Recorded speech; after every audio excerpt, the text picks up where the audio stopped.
Hello everyone, a very good morning and welcome to you all. Distinguished delegates, presenters and participants from SAARC member states and regions around the world. My name is Tula Paudel and I'm working as a research fellow, energy trade at SAARC Energy Centre, Islamabad. I shall be moderating for today's session. On behalf of Director SAARC Energy Centre, I am thankful to all of you for joining us in this SAARC webinar on techniques to absorb excess electricity generation, aligning hydropower development with socio-economic development in Nepal. Dear participant, I am also grateful to the esteemed panel of speakers for accepting our invitation. We have Mr. Dinesh Kumar Gimre from Nepal and Mr. Alok Kumar from India to deliver their insights in various topics of today's discussion. I'll be introducing them with little brief before the start of their presentation. Now, our director, Dr. Nawaz, is also in this webinar. We are very thankful to you, sir, for being with us. I would like to request Director SAARC Energy Centre to give the opening remarks. Over to you, sir. Thank you, Mr. Tularam, for arranging this session and inviting the participants and speakers in this session. So, dear participants and presenters of the webinar, good morning, everyone. I am Dr. Nawaz Ahmed, Director SAARC Energy Centre. It is my great pleasure to welcome you all to this webinar on demand stimulation techniques to cater likely excess electricity generation in Nepal. As a technical arm of the SAARC Secretariat, SAARC Energy Centre has undertaken various interventions to promote cross-border energy trade, foster renewable energy development, promote rural electrification, enhance energy efficiency, and build capacity of energy professionals of the South Asian region. This webinar will deliberate on potential mismatch between electricity generation and demand in Nepal, thereby suggesting possible interventions. With over 250 hydropower projects under construction, totaling more than nearly 8,000 megawatt capacity, Nepal may generate more electricity than its demand, which is currently less than 3,000 megawatt. This mismatch may potentially result wasted capacity and revenue lost. However, there are options to address this challenge through introduction of new electric appliances, electricity-intensive technologies like electric vehicles, and potentially through production of hydrogen, though in long future as part of the solution. Dear participants, we are privileged to have a panel of esteemed experts joining us today in this webinar. We have with us Mr. Alok Kumar from India and Mr. Dinesh Kumar Gimre from Nepal. Both experts are the former secretaries in key ministries of energy and power sectors from respective national governments. Their wealth of knowledge, years of invaluable experience, and in-depth understanding of both policy and practical approaches in energy and power sector is highly regarded. The discussion led by such seasoned speakers is hoped to suggest various options and techniques for electricity demand growth to optimally absorb future excess electricity generation in Nepal.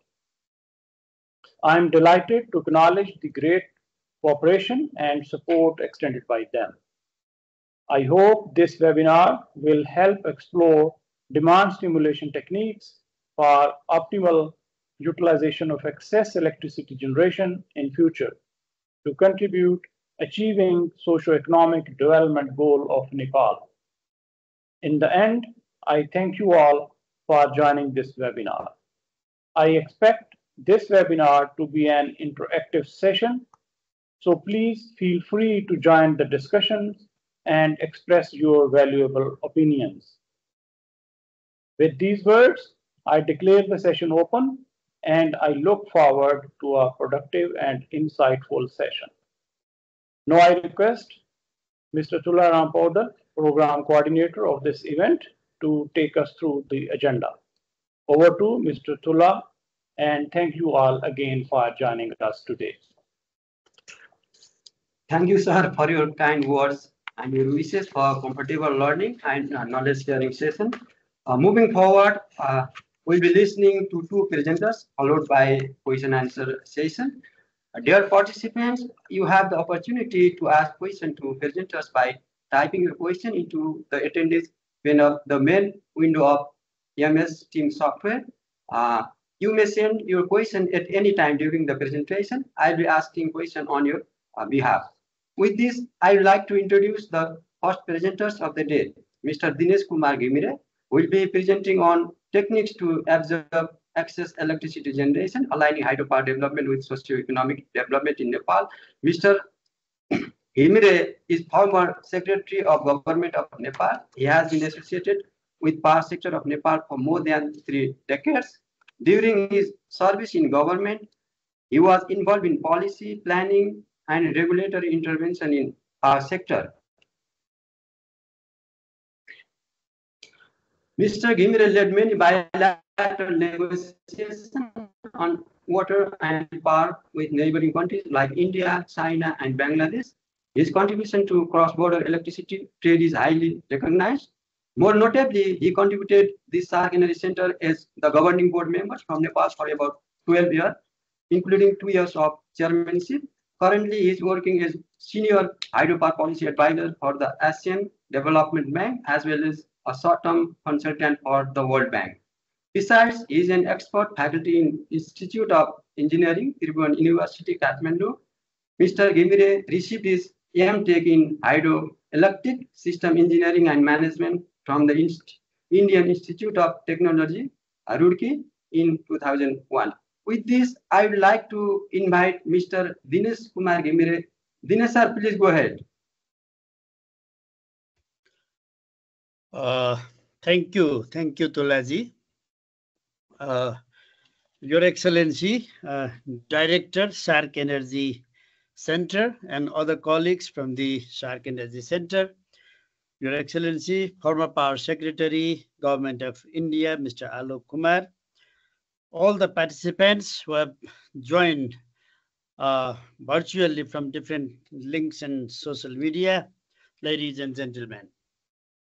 I first would like to thank the SAARC Energy Centre for organizing this very timely and very appropriately this demand stimulation technique workshop, which is actually the need of the hour in Nepal, as we are generating more and more electricity continuously, and we have to create and escalate our demand to absorb this generated power, as well as we plan to export considerable amount of energy to our neighboring countries.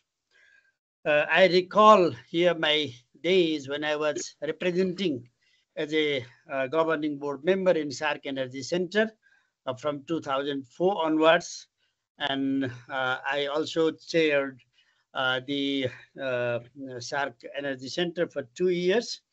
At that time, it is noteworthy that SAARC Energy Centre had conducted different studies in terms of creating conducive environments for regional cooperation and energy and integration of the regional markets.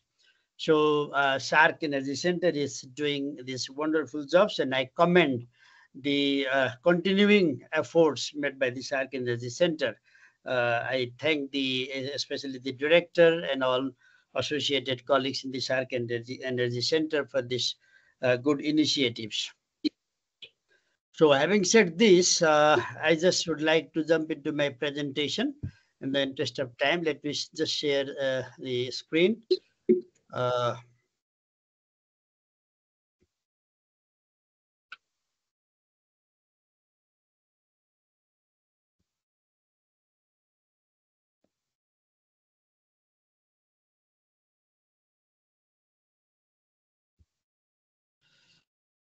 There we go. So, and also I'd like to thank the SAARC Energy Centre for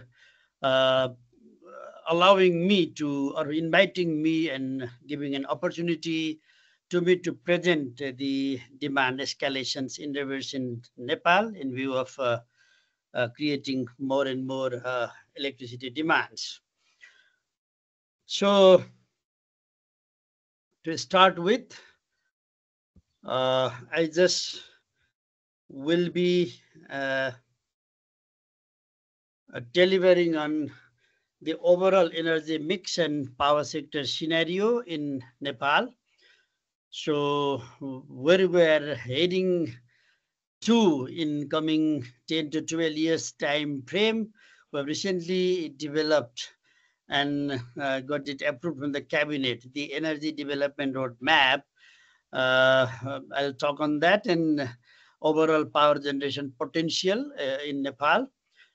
And we have identified the potential economic sectors for electrifying in order to escalate demand and absorb as much energy as we produce inside the country itself, and also generate more and more to supply to our neighboring countries through cross-border power trade. And our electricity consumption plan and strategy, I'll be touching upon on that also. And what are the projected demand in those identified economic sectors like domestic sectors, commercial sectors, construction and mining, etc., etc., and the projected electricity demand in those sectors, both short-term and long-term. So I'm presenting the findings for up to year 2050, by when we will be replacing almost all fossil fuels of energy sources by electricity. And lastly, I'll be, if time permits, touching upon some of the policy supports that are helping us implement these identified, economic sectors for creating demand.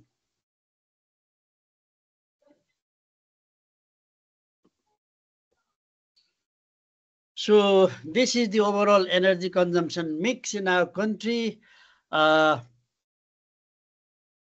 This is 224 weeks report, where energy sector synopsis report, where as we see, the most, the portion of the pie has been represented by the traditional biomass sources of energy, 63.87%, and major chunk of remaining portion is being supplied by commercial sources of energy, including petroleums and important LPG gases and all.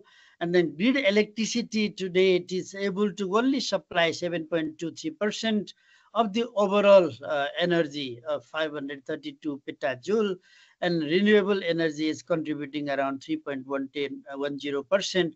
So overall, about 10% of total energy consumed in Nepal is being supplied by the clean energy, and remaining is, is to be replaced as we go on over the years, to be substituted by the clean and green energy, and especially the hydropower, because in Nepal, around 100% generation source is hydropower. So as we generate hydropower and build sufficient T&D infrastructures, we'll be automatically replacing these fossil fuel sources of energy by electricity and move towards clean energy transition, which is the global agenda these days. If we just look at the right side of the screen, that shows the energy share trend in our country. So if we start from 2075 to 2079, 80 fiscal year, so we have been gradually decreasing the stock of biomass, which was 68.3% in 2075-76. But though marginal, we have been reducing it to 63.87%, and because we're gradually electrifying to our different load centers and injecting more and more hydropower. So the diminished stake of bioenergy automatically is switched on to the electricity clean energy. So that's why that's how we have been gradually moving towards clean energy transition. But that's not enough. We have to make a special policy intervention and implement the ambitious targets to increase the fossil fuels and biomass portion of the pie by electricity in the coming years. So if you consider sector-wise, these are the major demand in the sectors. Like in the major is occupied by the residential sector, which is 63.26%.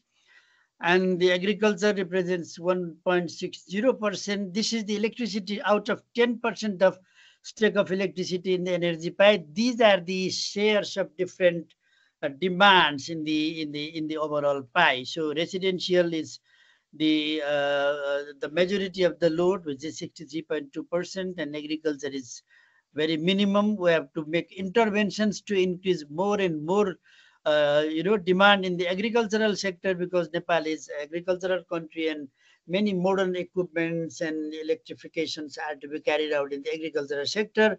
Industry represents 18.32% of electricity, and then commercial is 7.01, transport is 9.01, and construction and mining is very feeble amount of electricity is being used there, because they are at very remote and inaccessible locations, and it's very difficult to electrify those spaces. But our effort lies on that also. I mean, getting electricity grid extended to those construction and mining sites so that demand can be increased there also. So I just briefly go into the overall Nepal's power sector scenario. We have almost 100%, 98% of hydropower and other solar, diesel, thermal, biomass, and this cogeneration. Sugarcane factories are generating some cogenerations using this bagasse and all. So these other sources of energy represents hardly 2%. Otherwise, we have almost all energy sources as hydropower, which is clean and green. And we have techno-economically feasible potential of 72,544 megawatt. It is based on the recent study done by Water and Energy Commission Secretariat, based on the probability of accidents flow of Q40. Earlier, we used to say that our total theoretical potential is 83,000 megawatt and techno-economically feasible is 42,000. But we have updated our study, and recent finding is that this is technically and economically feasible itself, 72,544 at Q40. I mean, we can optimize it and get more and more power generated if we come to the downward probability of accidents. Because of market integration and market potential, we have also policies to decrease this Q40 to Q25 or 30 so that we can generate more and more and optimize on the market-based principle. Our annual system peak demand is 2467 megawatt. It is just this year's June. We have witnessed this peak demand, and energy demand is this much gigawatt hour. Our national peak demand is 2,212 megawatt. This is 2,467 includes our export also. So total system peak demand shows the power exported to India also. Our own national peak demand is 2,212 megawatt. And in terms of energy, it is 12,681 gigawatt hour with an annual load factor of 65.56%. The total installed capacity to date is 3,200 megawatt, and we have been exporting energy to India. In the last fiscal year, we exported 1,946 gigawatt hour, and it is a little bit more than the energy we imported from India. So good thing here is to know that Nepal has just become a net exporter of electricity, to India. It is exporting little bit slightly higher than it is importing. In the coming years, we plan to export more and more and bring ourselves to complete reliance in terms of electricity, and are planning not to import any energy from India, rather exporting more and more, even to Bangladesh. So total exported power in terms of megawatt is the India has become very much liberal these days, and it has supported us to import our energy in different market mechanisms. So starting from 39 megawatt of 2 projects financed by India, it has been escalated to 941 megawatt from 28 different projects in Nepal in the wet season. So thanks to India for actually granting permissions to export such a huge amount of power from Nepal, because we are going surplus and surplus, and we have been able to export this power to India. If we talk of hydropower type, we have majority of run of the river and peaking run of the river, with only one Kulekhani storage cascaded with 3 projects of around 106 megawatt capacity. Our per capita electricity consumption is gradually picking up. It has reached to 420 kilowatt hours, and we have electricity access to households of the around 98%, and we are targeting to achieve electricity for all by this fiscal year only. It's 24-25, and around 4,000 megawatt of power are under construction with financial closure, and another 3,000 megawatt they have already signed PPA and awaiting for financial closure after concluding the PPA. So I'll just make this hide so we can completely watch the screen. So this is another important headways where just planning in terms of energy development. We have just formulated a roadmap for 12 years. It can be considered as a midterm, and we're planning to extend it up to 2050. This trend will be extended up to 2050, but currently we have been doing it for 12 years. So left-hand box shows the status of 2023, where installed capacity was 2,800 megawatt, and per capita consumption is 380 units, with electricity export of 632 megawatt. These are the data of 2023, and up to 25 or 35, we want to get our installed capacity around 28,500 megawatt, and the per capita consumption of 1,500 kilowatt hour, and we want to export 15,000 megawatt to India and Bangladesh, specifically 10,000 megawatt to India and 5,000 to megawatt. Bangladesh will achieve 100% electricity access, and electricity demand internally will be 13,500 megawatt, equivalent to 40,710 gigawatt hour. So with this, we use this legal and policy framework improvement, energy demand supply management programs. We'll conduct energy generation programs. So these are the medium, these are the actions. We're planning to achieve this right-hand box targets by starting from the left-hand box targets. And if we will be able to do that, our energy pie will be replaced by the pie shown in the right-hand side, whereby fossil fuels portion of the energy by electricity. 38% of electricity, 38% of energy sources will be supplied by electricity in the domestic market, and then biomass will be reduced to 58.88%, and 2.5% will still be renewables, and will be not importing any fossil fuels based sources of energy from our neighboring countries. That is our ambition by 2035, and then we're also working on extending it up to 2050 as a long-term plan. The same thing I've shown in the graphs. These are the planned generations, and the domestic demands is represented by the blue, and then the red hats area represent the surplus, with the greens, as a reserve in our system. So by 2035, we plan to have this the long bar as soon as 2035.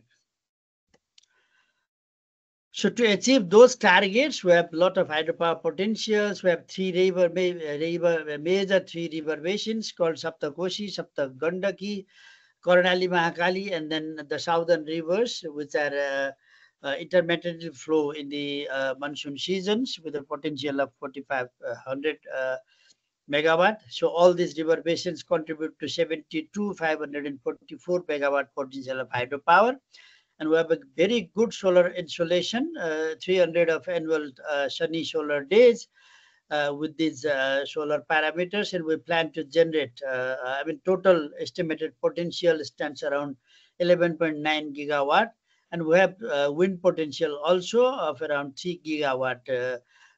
But unfortunately, the hilly mountainous area and problem of transportation, transporting long wind blades are a bit constraints for us to move forward with wind, though we have installed a little bit of that.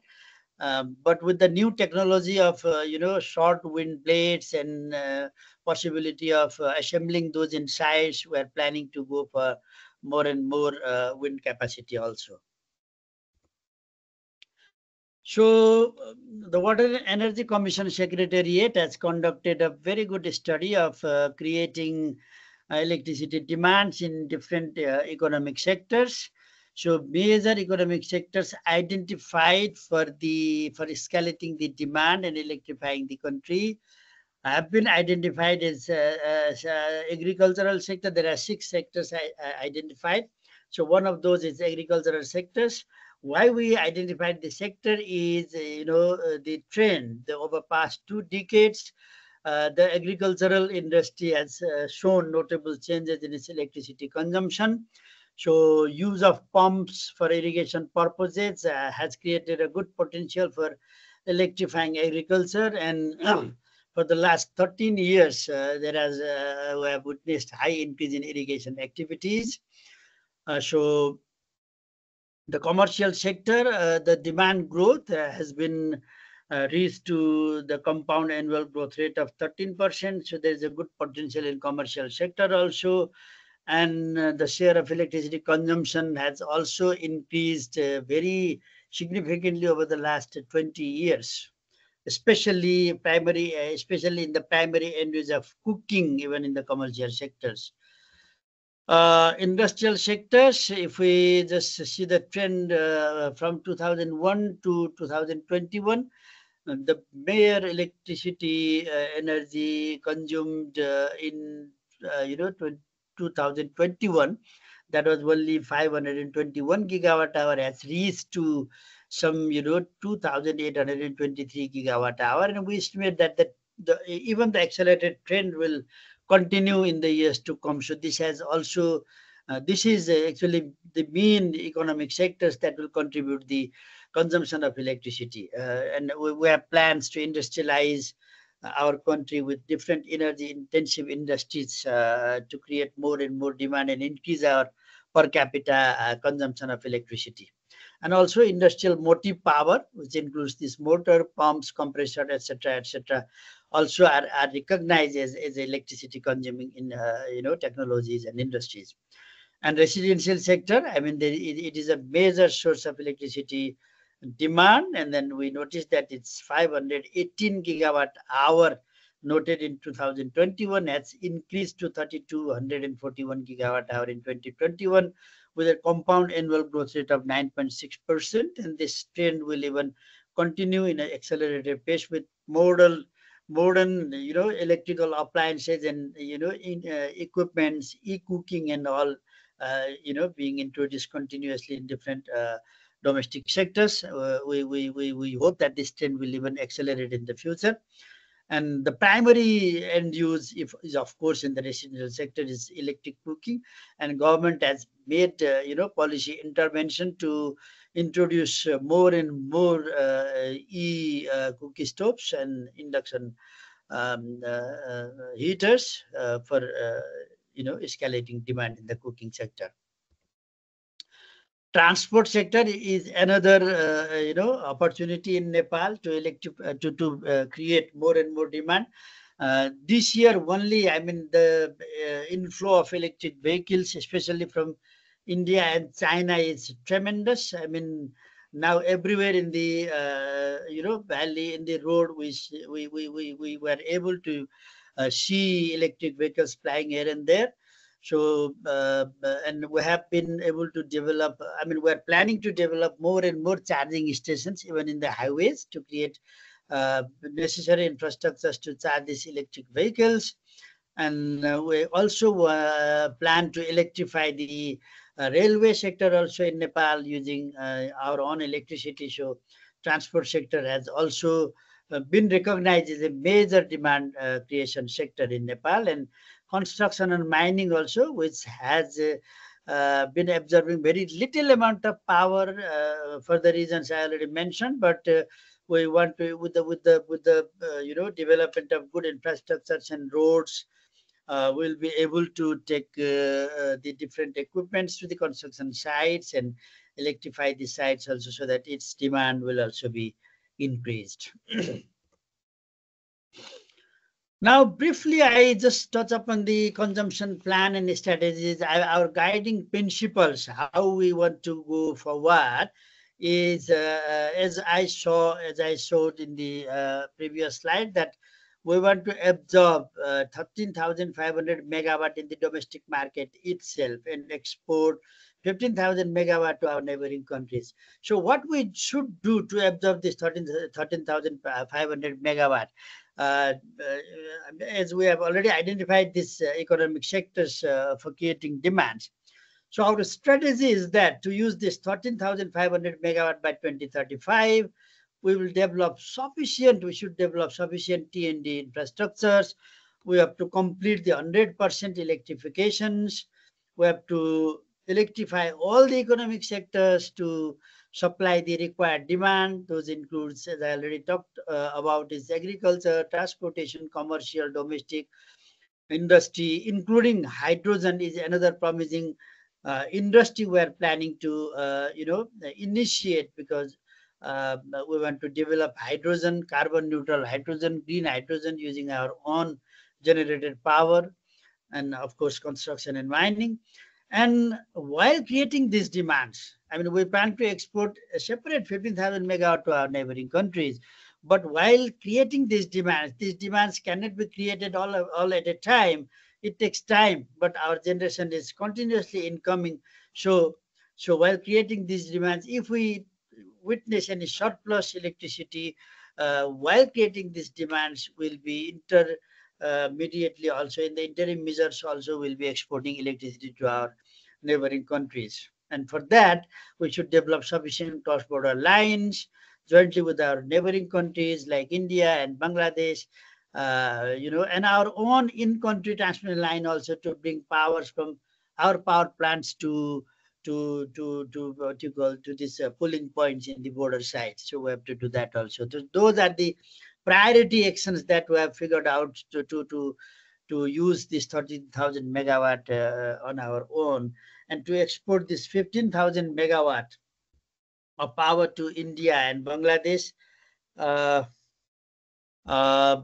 We will be planning, and starting more and more additional cross-border transmission lines based on the incoming generations and area, where they are best suited for interconnections.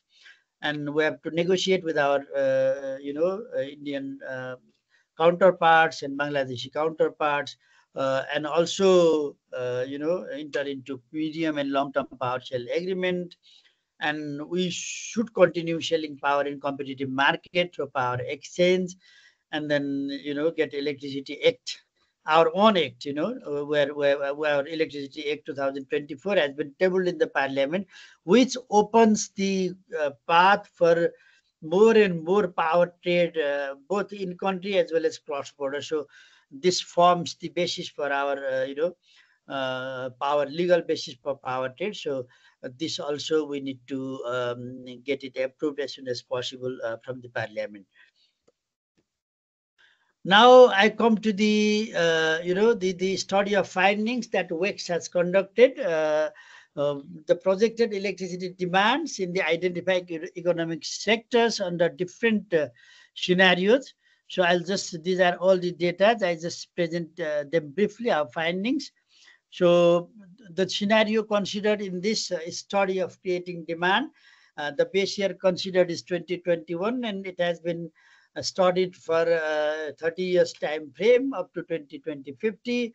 So there have been 3 scenarios considered. One is low GDP growth rate of 4.817, medium growth rate in 2 scenarios. It has been assumed to be 7.727%. One is scenario is the business as usual, and then another is massively electrifying all the sectors. So that is the second scenario, and the high GDP growth rate of 10.487%. So under these scenarios, I'm presenting the findings based on medium growth, gross domestic product growth rate with electrification scenario, because that is the most realistic and implementable scenario we feel. So I will be presenting findings on that, though I'll be sharing the whole report of the demand creation conducted by Water Energy Commission's Secretariat to the SAARC Energy Centre. So these are the economics sectors considered. I already talked about this. And what is electrification scenario? Electrification scenario represents this. The assumption is this: will be in the agricultural sector and subsectors. The major end use will be water pumping, threshing, drilling, and pumping is 60% electric grid electricity, and 40% will be supplied by solar by 2050. So drilling and threshing will be 100% grid electricity, and commercial sector and subsectors, all in use, will be supplied by grid electricity. So these are the kind of sectors and subsectors, and electricity supply either through grid or solar, depending upon the the accessibility and of grid and difficulty of extending grid to the remote places. So this is how the electrification is planned, and an electrification scenario assumes that this will be done by 2050, and accordingly our demand will be projected based on this electrification. Agricultural sector, the primary end use is considered to be water pumping. So we plan to achieve 100% electric water pumping by 2050. So if we just compare the electricity energy used in 2021 in the agricultural sector, which was a mere figure of 203 gigawatt hour, additional electricity energy will be 1831 by 2030, 366 gigawatt by 2040, and 1168 by 2050. And we have also conducted the financial analysis that is very favorable to us. The payback period extends from 3.45 to 6 years to achieve those demand in the agricultural sector by 2030, 40, and 50. So this is the water pump, the primary use. These are for the primary end use of water pumps only. But overall uses of electricity in the agricultural sector, if we talk of the whole of the sectors, then we plan to reach to 805 gigawatt hour by 2030, and around 5,000 gigawatt hour by 2050. compound annual growth rate of 11.33%. Similarly, commercial sector, the primary end use is electric cooking, and by 2050 we plan the 20,000 gigawatt hour of load. We talk of the whole commercial sector, we will moving to 43,000 hour by 2050 with a compound annual growth rate of around. The industrial sector, which is a potential sector for demand. So the primary end use has been recognized as the motive power, the boiler and furnaces. So this will create an additional electricity demand of 1 lakh gigawatt hour by 2050. And if we talk whole of the sectors, this will be 1,16,925 gigawatt hour by 2050. Again 13.7%. Residential, we have to talk of trillion watt hour in this case, because this is the major portion of the load being consumed in Nepal. So 2050 electric cooking is projected to create an additional demand of 11 trillion watt hour. And if you talk of whole of the residential sector, not only of the primary use, then we forecast the energy to around 20,000 gigawatt hour by with a compound annual growth rate of 8.02% in the time frame of 2021 to 2050. So there are some initiatives in the residential demands by Alternate Energy Promotion Center, which is actively working towards meeting these targets. I mean, it's promoting e-cooking with partnership with the local governments, e-cooking through demand aggregations, and then distributing e-cooking stoves, implementing the clean cooking solutions, and also we have dedicated focus institution for these clean cookings and induction stoves and induction cookers. The Alternate Energy Promotion Center is a focused body for that. And also it has been very much engaged with establishing more and more charging stations. And then it is estimated that 0.45 megawatt hour of electricity is consumed daily, while 156.24 megawatt of electricity will be consumed annually. So this 5 million induction cooking stoves are being planned to distribute in the next 5 years with under the GCF supported Clean Cooking Solution project. So GCF has supported on this. And the significant impact of the induction stoves and charging station initiatives on electricity consumption, have been realized. So this is a small calculation how electric cooking, consumes energy. So total annual energy consumption comes out to be at the present scenario to be something like 1 lakh gigawatt hour, 1.1 million gigawatt hour. So this is the major chunk of electricity that can be used in the residential sector using clean cooking using induction stoves and all. Transport sector, I already mentioned, this is a very promising sector. The mobility of e-vehicles has gained momentum like anything in Nepal. Everybody is replacing their old vehicle and converting it to the electric vehicles or buying new vehicles. And there are very cheap and reliable and, especially from India, the Tata Nexon EVs and Tata Tiagos and Punch and all these have been very popular with facilities for maintenance and very robust and very affordable price. So everybody is switching onto these electric vehicles, and accordingly charging stations are being designed to cater the need to charge these electric vehicles. So there are promising promising prospects to achieve electrifications in transport sector, increase the electricity demand in the transport sector. This has been projected that around 11,000 gigawatt hour will be used by the transport sector by 2050 with a compound annual growth rate of 28%. See, this is the highest CAGR in all the economic sectors. So we have some international commitments also in the transport sector, as as outlined in our nationally determined contributions.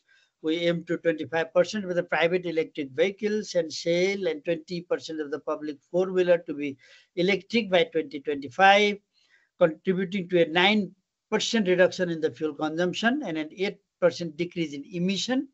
So Alternate Energy Promotion Center is supporting on the establishment of EV charging stations and all. So additionally, there are 17 new projects at different stages of implementation for further enhancing the infrastructure for electric mobility. And similarly, construction and mining sectors, we have forecasted, with a cumulative annual growth rate of 27% to achieve our energy demand to around 1484 gigawatt hour by 2050. So this we think is possible by building more and more infrastructures and getting all our electrical equipment and transmission lines to these construction and mining sectors and escalating our demand. So this is almost the final slide. This table represents, though I haven't been able to represent it in the pie chart, but if we achieve all the targets, if we achieve the projected demand growth in all the economic sectors, here we can see the medium GDP growth rate with electrification scenario in 2050 will bring us to use 80.7% of electricity-based energy in our overall pie, and this is going to fulfill our clean energy transition and also fulfilling our clean energy transition goals of our neighbors. This is our ultimate goal, and because hydropower is already clean and green, and if we generate more and more and fulfill our targets as presented by me, we'll be automatically switching to the 80.7% electricity-based energy, and parallelly we'll be supplying our neighbors tremendously to reduce their emission and move to the clean energy transition also. And here, just 1 or 2 minutes, I just want to highlight the policy supports that government has initiated for implementing these electrification plans. So we have, first and foremost, the Sustainable Development Goals, which has been the guiding documents to frame up our periodic plans. Our 16th periodic plans has outlined all these Sustainable Development Goals and targets, and in terms of electricity, so it has mentioned of electrifying, all the country, and it has certain electricity consumption, set certain electricity consumption targets and install capacity targets up to 2050 also. So we have also our nationally, second nationally determined contribution, which I already talked upon. We have different government plans and policies for electric vehicles, for access to citizens, and for electrifying, or developing more and more generation and transmission, etc., etc. And we have importantly the Nepal's energy sector vision 2050 up to 2050, which has also outlined the same targets and planning implementation to achieve those. We have hydropower development policy, which is the guiding documents and was still working on. But we have already, drafted the new Electricity Act based on those policies, and probably, because of the dynamic behavior of the demands and the power generations, we'll have this, this policy also updated, and refining our policies and acts continuously. So we have environmental friendly vehicle and transport policy, which has prioritized the use the clean energy sources in electric transportations like EVs. We have industrial policies also supporting in the same direction. So we have the current current situation and future roadmap of water, energy, and irrigation. We have energy development roadmap from 2023 and 2025, which I've already shown to you. And we have set our all targets based on those documents. And finally, we have just implemented just finalized our 16th five-year periodic plan, which also emphasizes very much on developing more and more hydropower, domestic the use of increasing electricity, in the domestic appliances, domestic demand, more and more agricultural production, and productivity by developing hydropower and using lift irrigation and all, which are also replaced by this clean energy. So increasing electricity access and demand escalation programs is also prioritized by this periodic plan. So we have to expand more and more transmission and distribution infrastructures to get those targets realized. And a major, spirit of the planning is the development of electricity to replace fossil fuel-based energy and reduce import dependency. So we have prioritized, this plan has prioritized green energy development and implement energy development roadmap, which I have just shown, and then develop more and more transformative storage hydro projects and balance the energy supply demand of our own country as well as of our neighboring countries, where the hydropower supply plays a crucial role to balance their system and all. So I stop here for now, and thank you very much for listening. I'll come back later on for any clarification if needed. Thank you very much.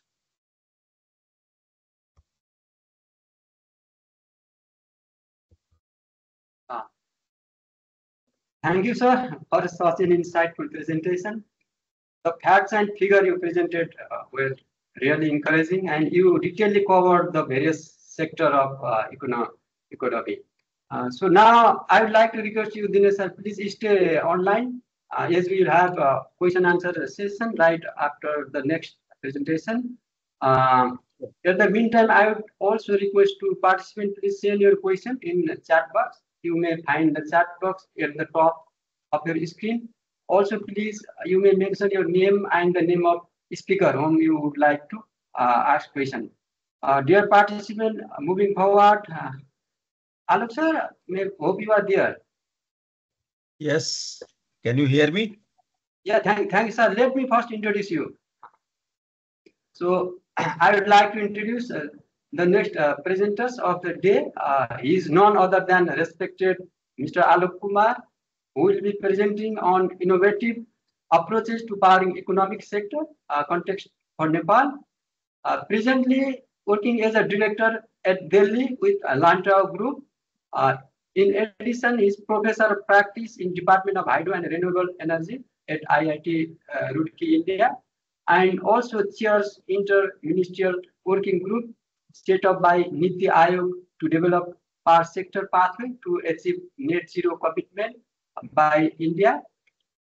He had 35 years long career in public policy and economic development in India's premier federal civil service, IAS, reaching up to distinguished position of secretary in national government with extensive experience in electricity, renewable energy, energy transition, infrastructure development, and skill development domain. So he has experience of managing the operation of one of the largest power system in the world, along with steering wide-ranging sectoral reforms.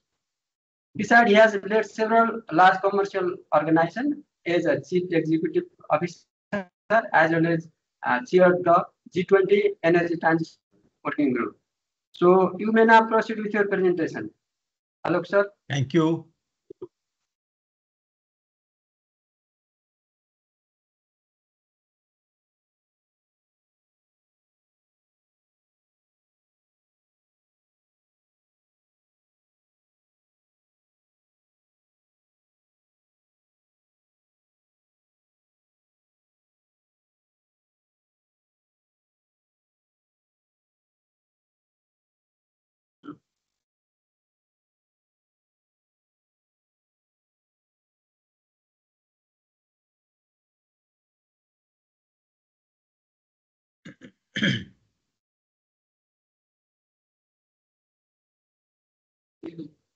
Is it now visible, my slides? I think it's opening, sir. Okay. Shortly will come. Yes. Fine, sir. Okay. So I must first express my gratitude to SAARC Energy Centre for inviting me for this presentation. And I also convey my regards to the Director, SAARC Energy Centre, and Tula Ramji, and all the dear participants. In the first presentation, my friend and my earlier colleague, Dinesh, has presented very elaborate statistics and all the plans and policies in Nepal government, which are very, very informative. In my presentation, I have done some research based on the data available in the public domain about Nepal's power sector.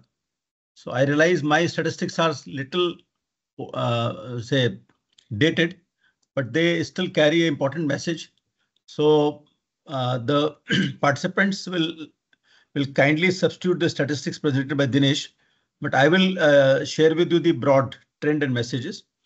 And my presentation will be more devoted to the finer aspects of planning and operations of a power system, which are fairly complex.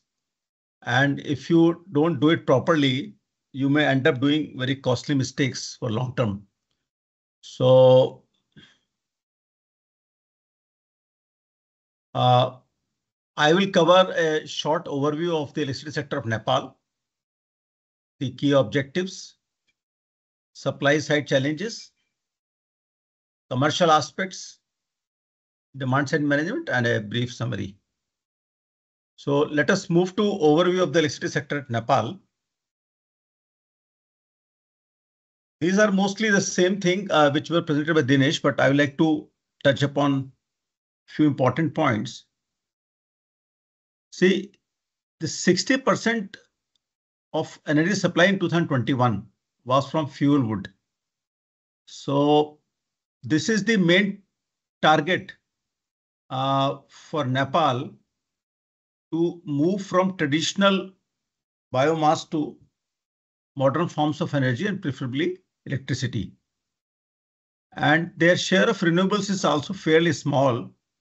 Nepal has very large hydro potential, which is renewable energy, but they have to convert that share from this 2.4% to something like 40–50%. So that will be the big challenge. So out of the total energy supplied, the share of industry and agriculture is still small, and largest share is from the residential. So it will have a lot of implication on the demand pattern, on viability of the power system, because the power system,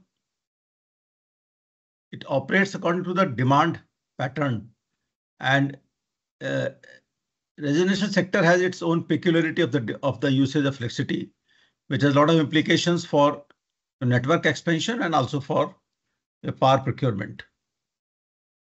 The second NDC, which is available in public domain, pertaining to period 2021 to 2030, it aims at expansion of clean energy transition from 1400 megawatt to 15,000 megawatt. And it says that mini and micro hydropower, solar and wind and bioenergy, they should contribute 5 to 10% of generated energy. And their 5,000 megawatt is unconditional target. The balance target is conditional, dependent upon the financial assistance from the international community. What is more important in this slide is this, that their present capacity is 2684 megawatt, and including completed under construction and pipeline, total projects pipeline is 11,920. We can tell from India's experience that ramping up hydro capacity is a fairly challenging task, not only in terms of the construction and environmental issues, but also from the aspect of the investment mobilization, and that is ultimately dependent upon the financial strength of the institutions and the off-takers. So Nepal has a very ambitious and rightly so plan to increase electricity consumption, and that too mostly in residential sector. I will cover in that in my slides during presentation. India's experience shows that that has a very huge challenge of ensuring financial viability. This data is little dated, 450 megawatt. Dinesh ji was telling that it is increased to more than 1000 megawatt, but most of it is through the day ahead market, which has an implication for investment mobilization, because if you want to mobilize investment for building large hydro projects, you need to have long-term PPAs. And if you don't plan your energy exports in advance, then it will be fairly difficult to mobilize investments. So the strategy, as was being mentioned, that whatever we are not able to consume, we'll export, may face challenges, because that you'll have to decide at least 20 to 25 years in advance what will surplus. Because unless until you enter into long-term contracts for that surplus, it will be fairly challenging to mobilize the investment.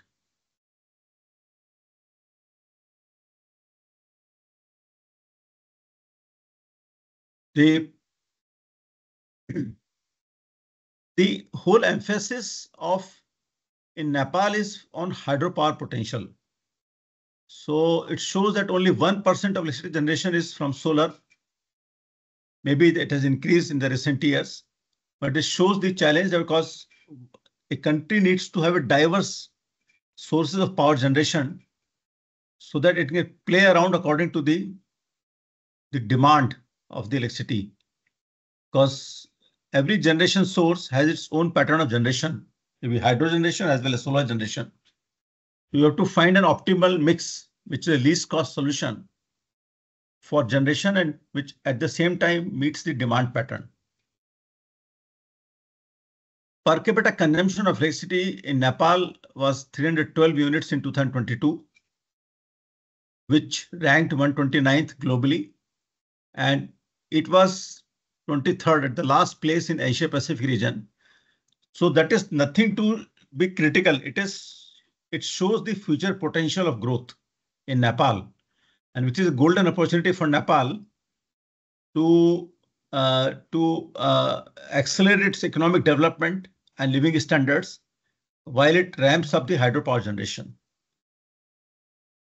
And as Dinesh Ghimre ji pointed out, the two segments of electricity consumption, the residential and industrial, they have seen very robust growth in the recent period. Just a minute, let me.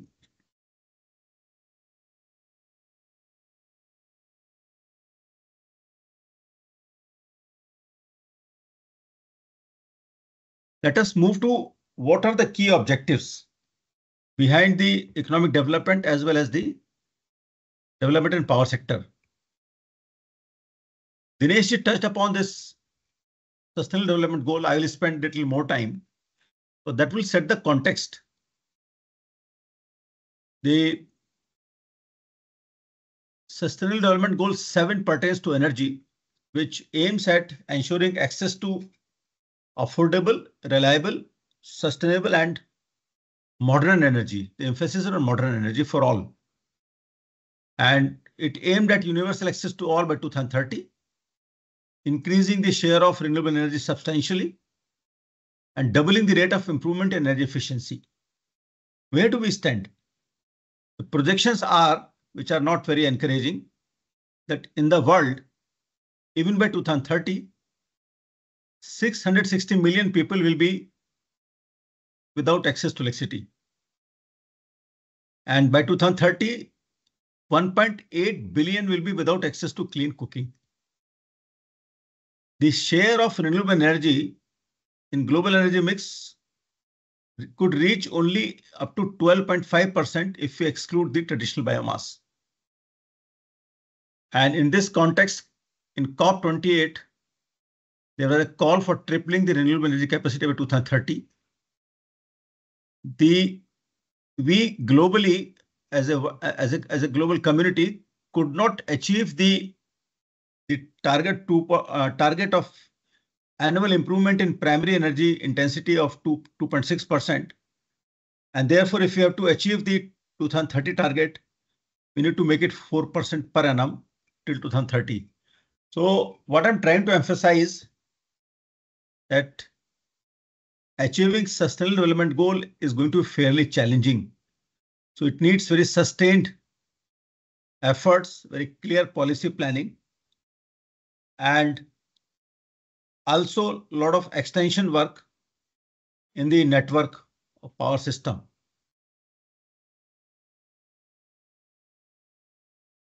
Where does Nepal stand? My statistics, which I could get from the documents in public domain, they pertain to year 2022. So 94% of its population had access to electricity, and it was increasing at a very significant pace. This is a very positive trend.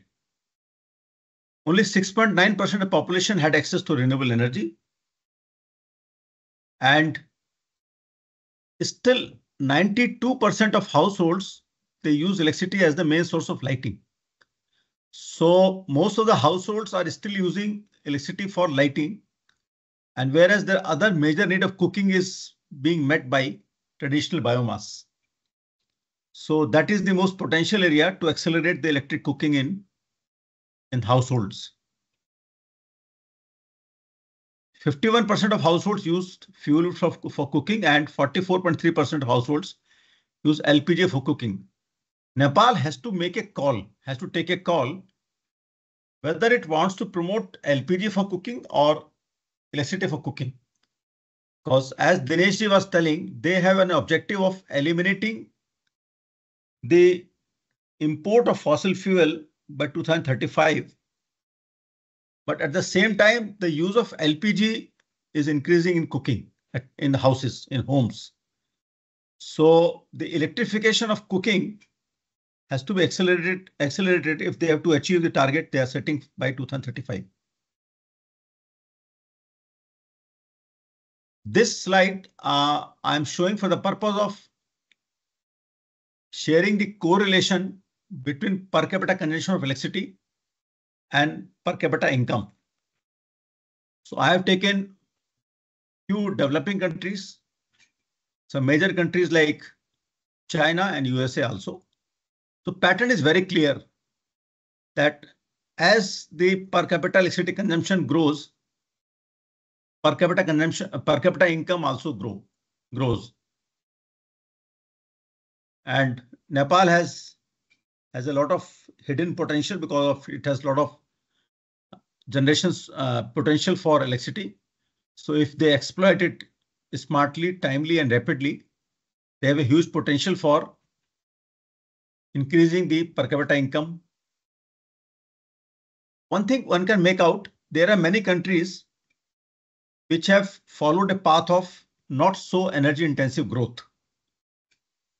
If we take of Bangladesh, the gap between Nepal and Bangladesh is not that much in electricity consumption, but their per capita income is fairly high. Even if you compare China and India,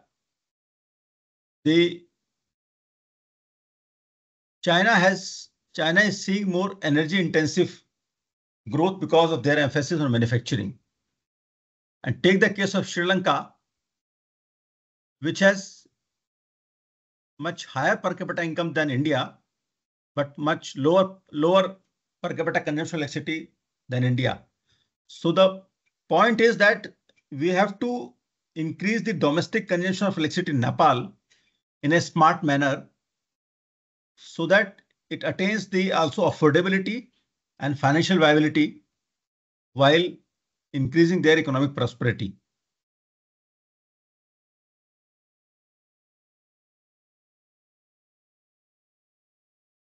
I could lay hand on this energy sector vision 2050 of Nepal.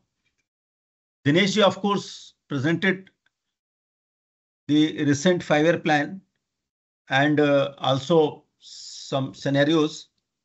So what I could find, they have the highest priority on harnessing the hydropower potential and export surplus electricity. They intend to develop multi-purpose hydropower projects. Whereas the statistics presented by Dineshji, it shows that they have got only one storage project, which is 106 megawatts. So most of the projects are run of the river or with a little pondage run of the river. So that is one area which has to materialize from planning to reality. And they also have an intention of promoting and a goal of promoting energy efficiency, energy efficient technologies and connecting their RE resources with national grid.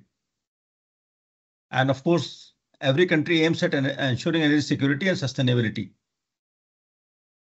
In that vision of 2050, it was mentioned that they will increase their per capita consumption to 955. But I am glad to know that in the revised plan, they intend to increase the per capita consumption to something around 1500 unit by 2035. That's a very good target and it's praiseworthy. They also have a vision to achieve 100% electrification in sectors like agriculture, industry and transportation, and achieving the goal of 1/3 of the total primary energy demand to come from renewable energy by 2050. And whereas we need to do 4% per annum improvement in primary energy intensity, Nepal's 2050 vision aims at doubling the annual improvement rate to 1.68% by 2030.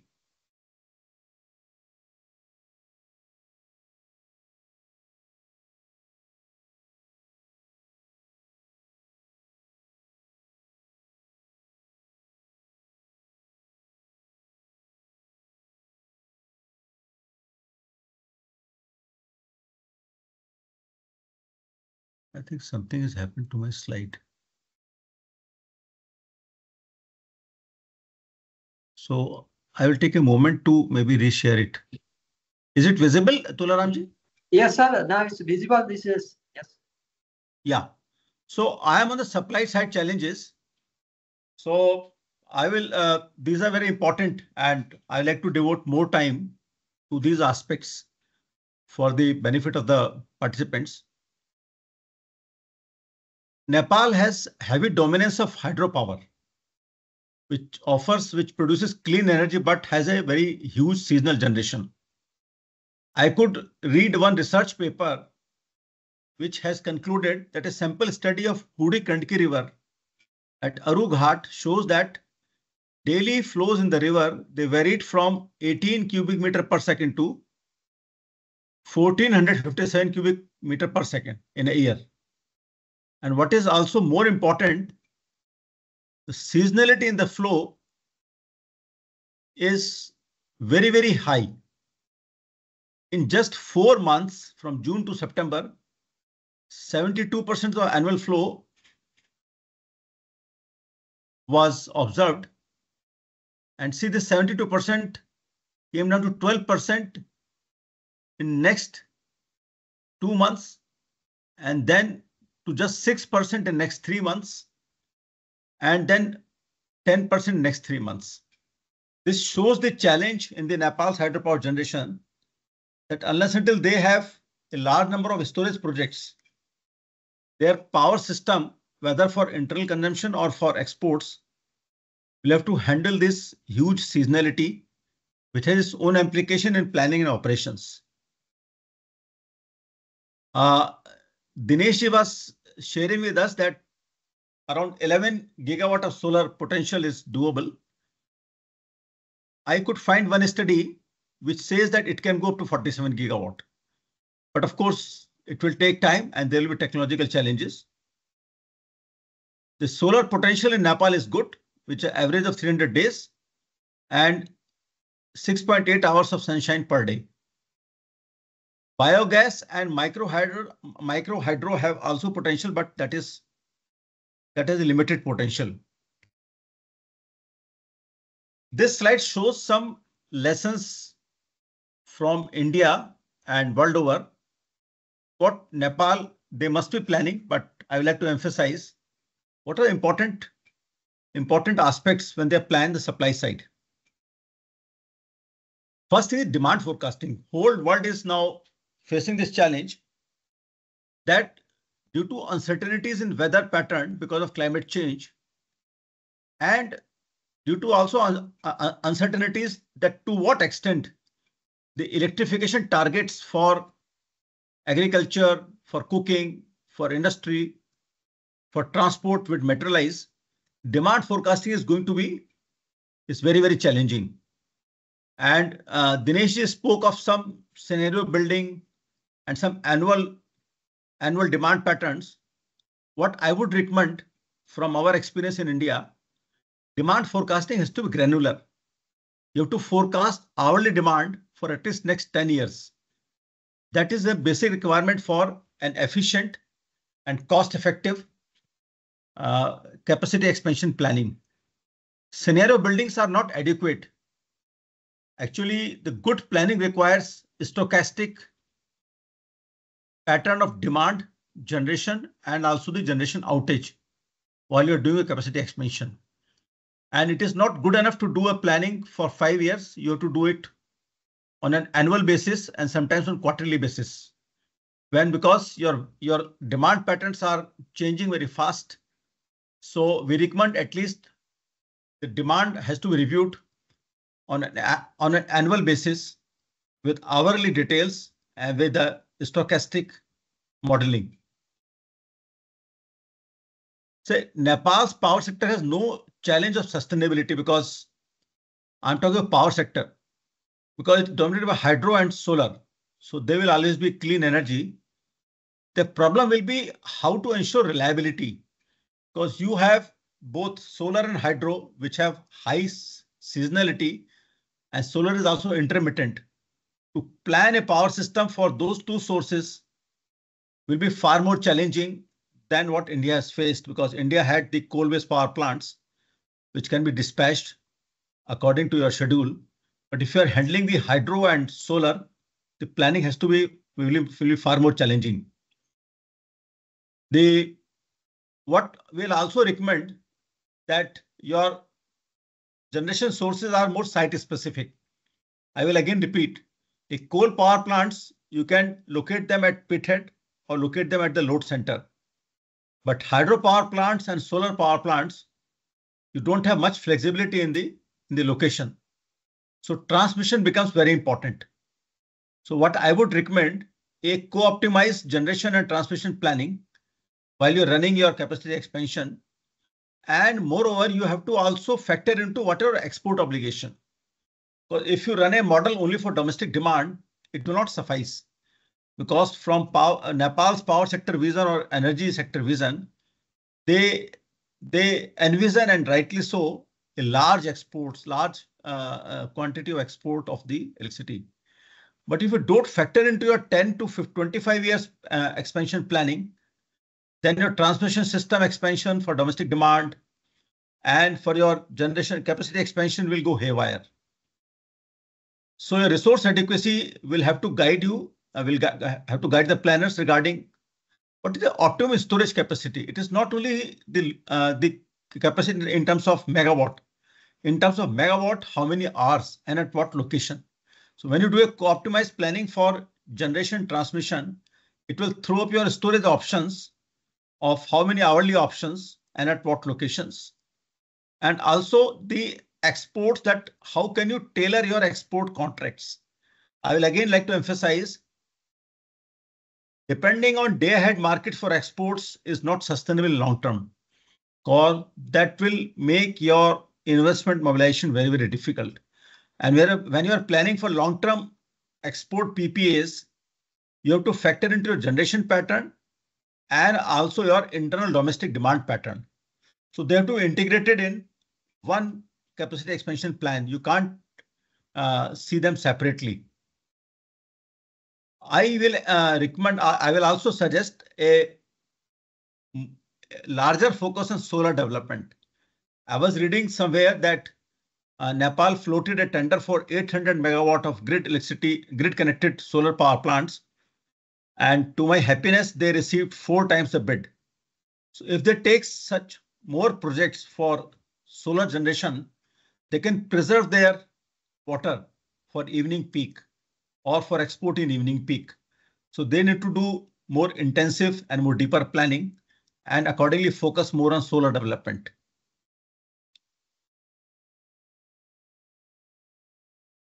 Other things on this slide I've already spoken. Let me talk something about network augmentation for reliability.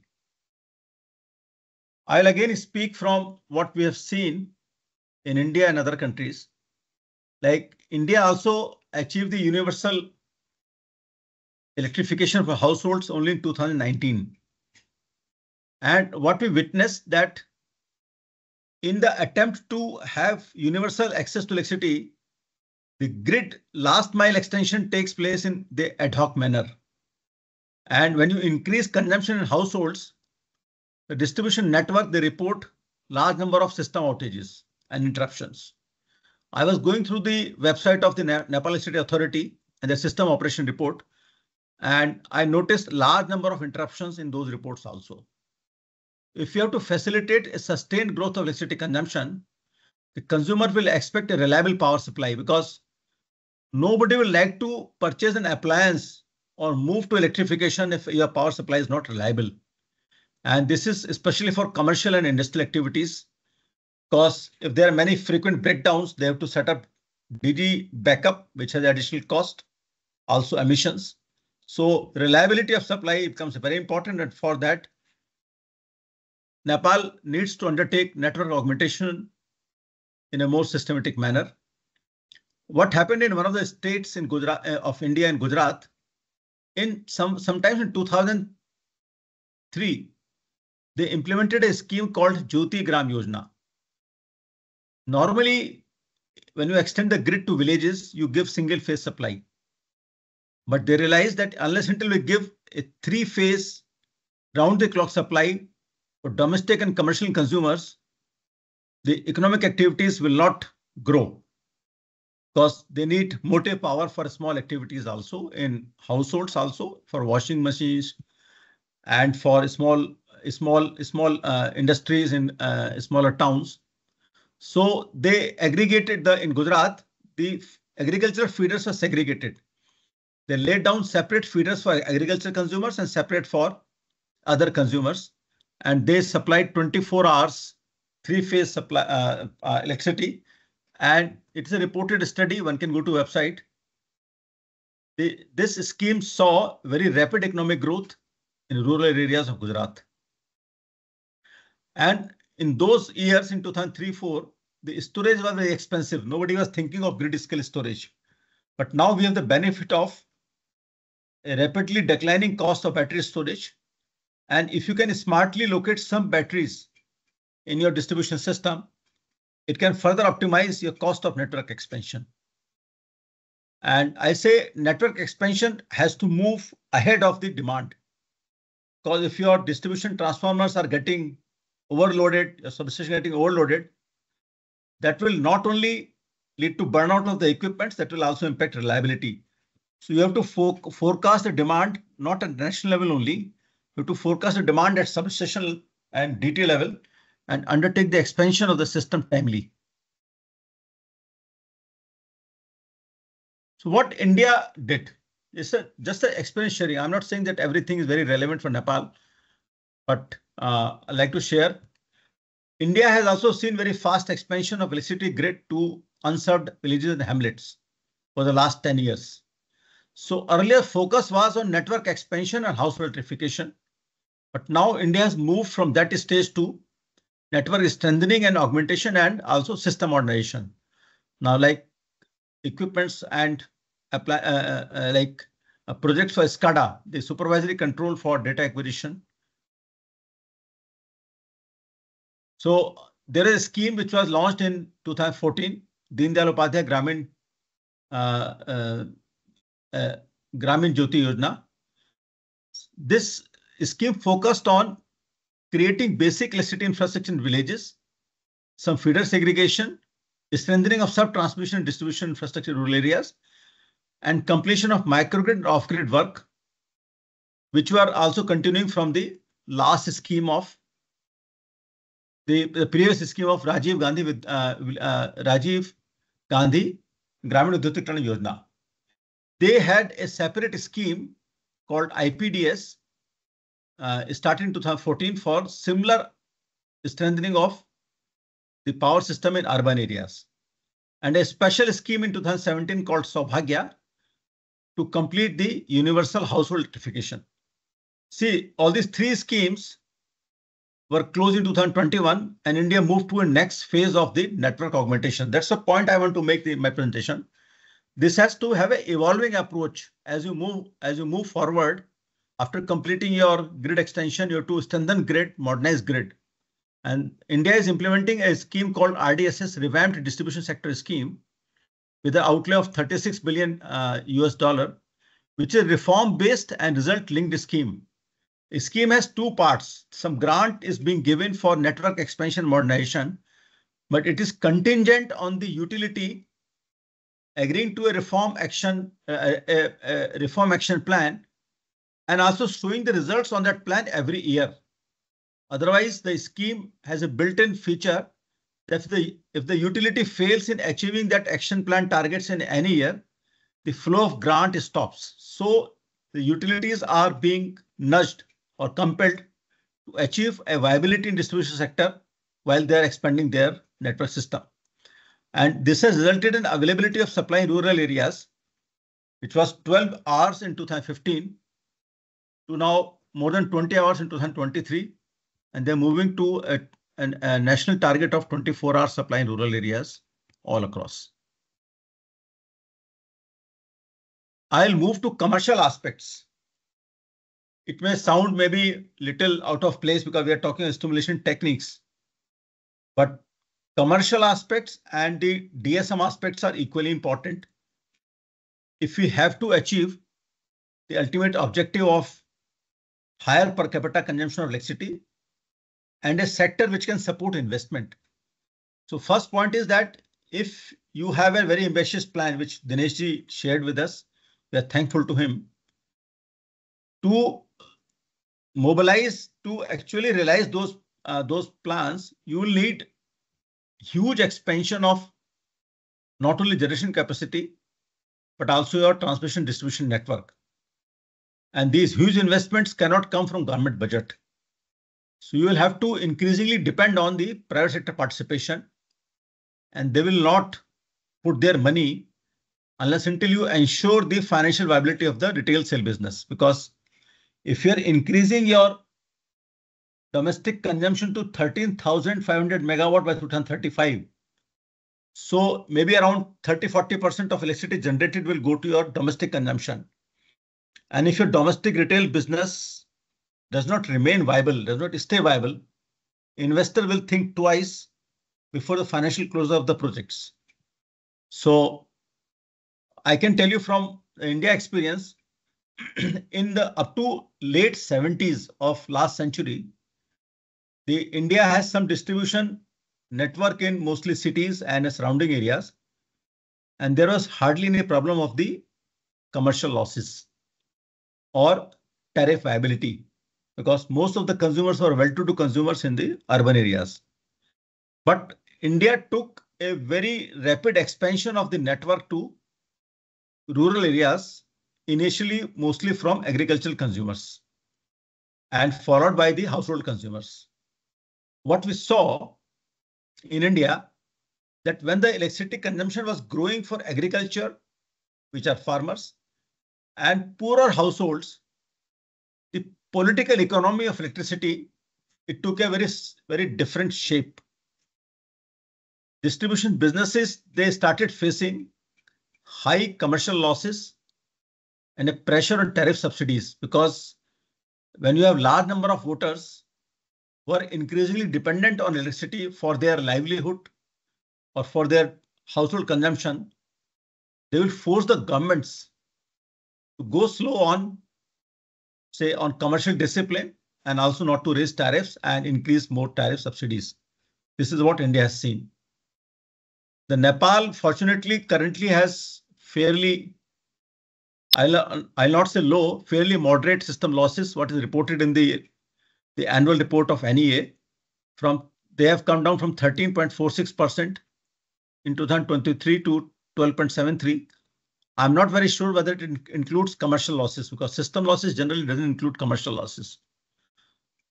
What is required for containing the commercial losses within the acceptable limits? We need human intervention-free correct billing every month and close to 100% collection efficiency. So India still is struggling with the billing efficiency of 86%. So India is implementing a very ambitious smart metering program and a prepaid metering program to control commercial losses so that power sector stays viable. And India has also a challenge if it can't ensure the viability of the distribution system, distribution business. India will not be able to achieve its targets of increasing consumption or inviting investment in the power sector. So the political economy and the pressures on the government may lead to either high cross subsidies, which will result in uncompetitive tariffs for industrial consumers, or very high subsidies, which will remain unpaid due to budgetary constraints. The politicians and governments will promise the subsidies, but because of budgetary difficulty, they will not be able to pay those subsidies in time, and distribution companies will be in losses. For example, in India, the tariff subsidies have increased from about $16 billion in FY21 to 20.3 billion just in 2 years in 23. So what I'm showing that as the electricity consumers, they have large numbers and have a political clout, you will have a lot of pressures on subsidies and also on cross subsidies. So our recommendations are that as Nepal grows its electricity consumption, it must effectively target subsidies only to the needy households. But there will be political clamor for general across the board subsidies. That is not sustainable. And similarly, if you don't manage cross subsidies in your tariffs, you will make your industry uncompetitive. So those are the big challenges. I have one last segment of demand side management. See, it is good to see that we will increase our per capita consumption, increase our expand generation capacity and network augmentation. Those, of course, are very important, because if you do your optimized capacity expansion planning, you can control costs. But demand side management is another important aspect. If you want to achieve the goals of both the growth in electricity consumption is efficient as well as affordable. Say, there are two ways. Either you shift the energy or you shift the demand. Generally, the pattern is arbitrage, that you store your energy, the solar energy in batteries or pumped storage projects, and then you meet the evening demand. But that has a cost of storage. Other option is to shift the demand to the time when there is a solar generation. So you minimize the cost of storage. So this can be done both through tariff interventions as well as through non-tariff interventions. So what I'm trying to emphasize that if you pay adequate attention to demand side management, you will be able to shift your demand from evening peak to day peak, and you'll be left with more surpluses for exporting and earning more income. And some of that income can be plowed back to DSM measures like subsidizing the energy efficient appliances or giving some subsidy to your households, tariff subsidy. So segregating supply hours is one option. Like what India has done, I know that Nepal doesn't have very huge agricultural demand, but whatever it is, they can also look at the India experience of segregating the feeders, agricultural feeders from other feeders. And then you have the option of supplying electricity to agriculture during solar hours. And that will be the best scenario that you will minimize the storage component of your power system, and farmers will also be happy, because if you supply them in the evening, they have to go to the field in the dark and it is not safe. So in India, farmers are very happy when they get the power supply during the day, and power system is also highly relieved, because that is the time when you are generating solar power and you can supply it at that time only to farmers. I was looking at the report of the Nepal Electricity Authority. Their TOD tariffs differentiate between conventional type of peak and non-peak hours. That is not good enough. When you plan, and you must plan to increase your solar power generation, you must look at giving discount to consumers if they consume during solar hours, not the morning peak or evening peak or night and all. So you have to tweak your TOD tariffs. For example, in India, the recent electric vehicle charging guidelines, they mandate a 30% discount in charging tariff for solar hours. One thing more, we have been speaking to a lot of states like Maharashtra or Tamil Nadu or Gujarat or Uttar Pradesh in India. The regulators are finding very difficult to design a time of day tariff in the absence of granular data of the domestic consumption or commercial consumption. Say, obtaining consumption of industrial and commercial consumption is fairly simple, but obtaining granular consumption data for large number of residential household is fairly difficult, and in the absence of that data, you will not be able to design an effective TOD tariff, because you have to find out what is demand elasticity for which type of consumption in the homes at what time, and you can design the tariff in a way that it is effective in shifting demand from peak to solar hours. So smart meters, if you deploy smart meters, Nepal has a program of smart meters at consumer level, at DT level and feeder level. You can get a data for 15-minute consumption of different consumer category at different areas of your distribution network. And that data can be utilized by the regulators to design an effective DOT tariff. So that will be also one of the recommendation for our friends in Nepal power sector. Another important area is the appliances. As Dineshji was also saying that as the electricity supply increases for households and it becomes reliable, households will go to buy washing machines, refrigerators, electric stoves, maybe electric two-wheelers for charging in their homes. So it is important that when they purchase these appliances, they purchase efficient appliances. Because if they purchase some refrigerator which is not energy efficient, it will be with them for 8-10 years. So you will be wasting a lot of electricity and households will be paying a lot of extra electricity bill. So what we recommend that Nepal should look at very quickly for their energy efficiency standards, not only for manufacture, but also the imports of appliances. And they should go for best practices to see that the appliances which are being sold in the markets in rural areas and urban areas, they have world-class energy efficiency standard.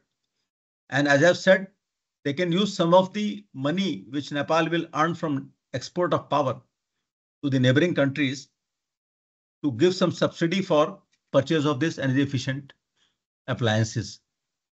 And I'll again say that it is always better to give capex subsidy for appliances rather than giving the tariff subsidy for next 10 years. It is always more economic, also good for power system, because you will be controlling a peaking demand, which will reduce your network expansion costs and your storage costs. So it will be win-win situation for both the power system as well as households. And that will be also lead to a lot of prosperity, because households will be saving their income for education and health from the electricity bills. So I have reached the last slide of my presentation.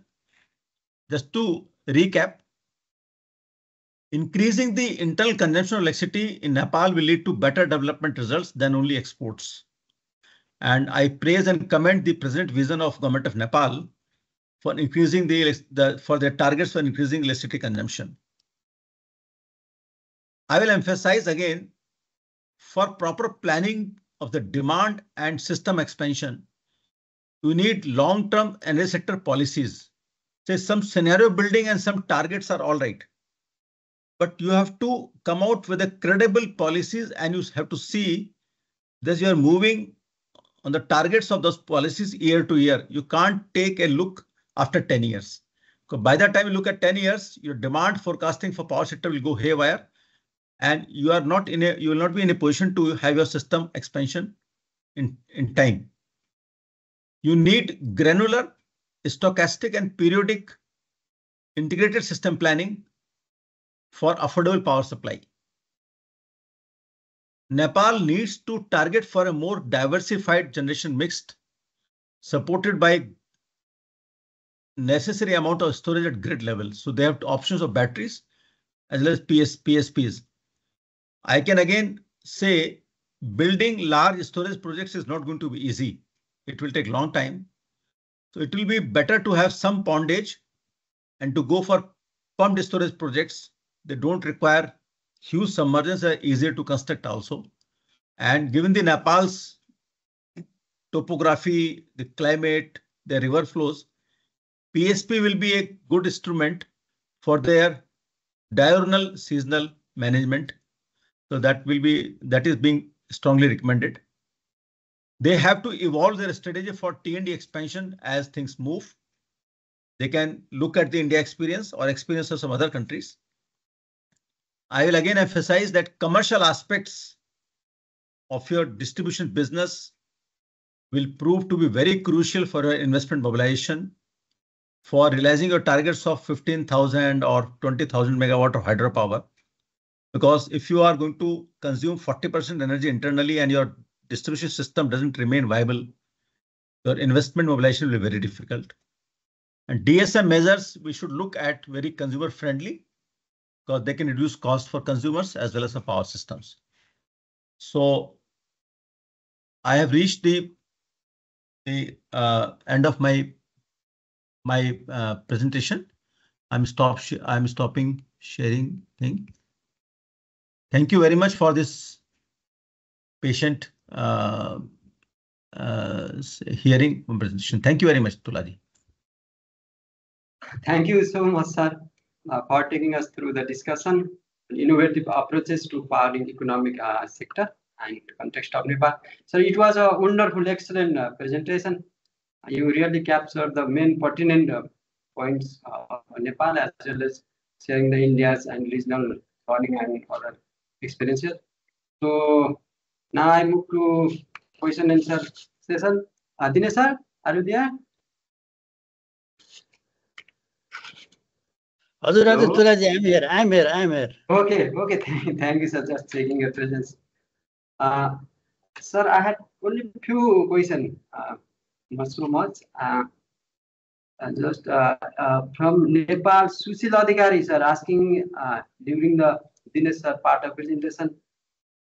He submitted the question: what are the total exported and imported energy and price in last fiscal year? Maybe, sir, you showed the figure in your presentation, and maybe he's interested to know about the price or tariff kind of things.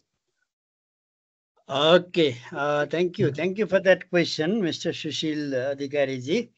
Actually, with India, we do the power trading in different modalities. It's the Indian exchange also, and our long-term contract also, and we have different rates with Bihar and UPs.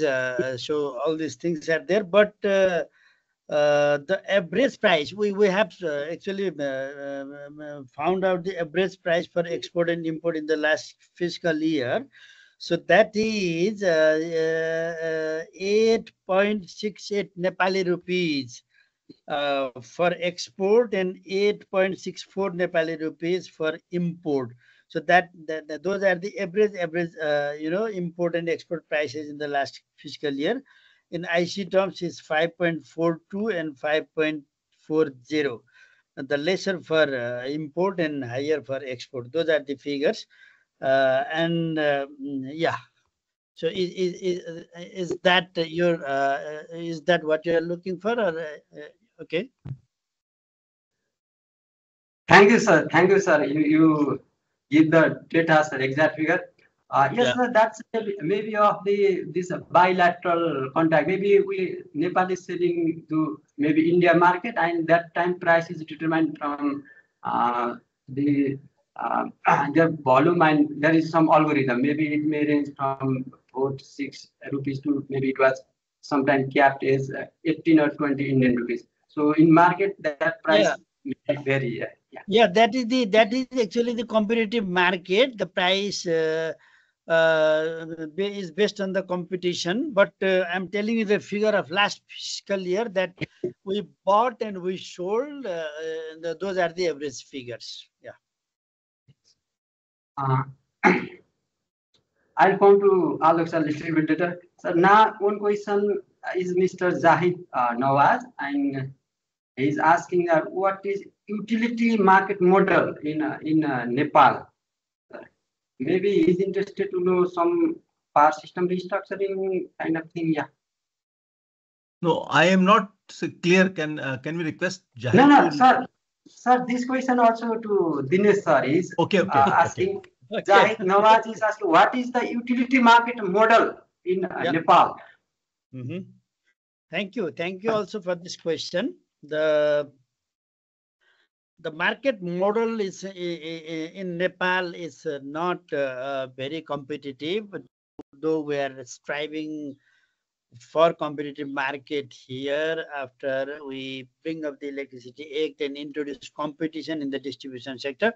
Currently, the market model is like there are many IPPs generating power and selling electricity to a single buyer, Nepal Electricity Authority.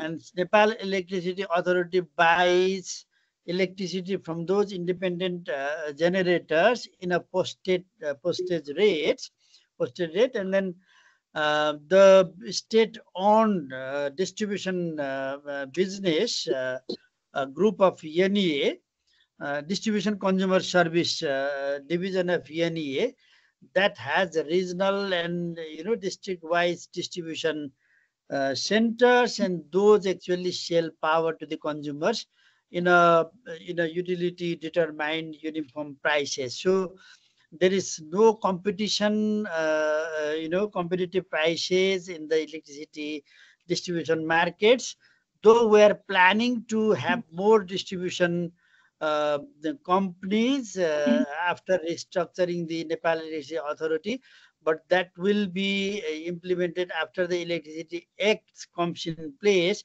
So for now, there are basically NEA is a distribution company which sells power to consumers, and there is one private distribution company called Bhutal Power Company, which sells power to some pre-specified areas of mid-western Nepal.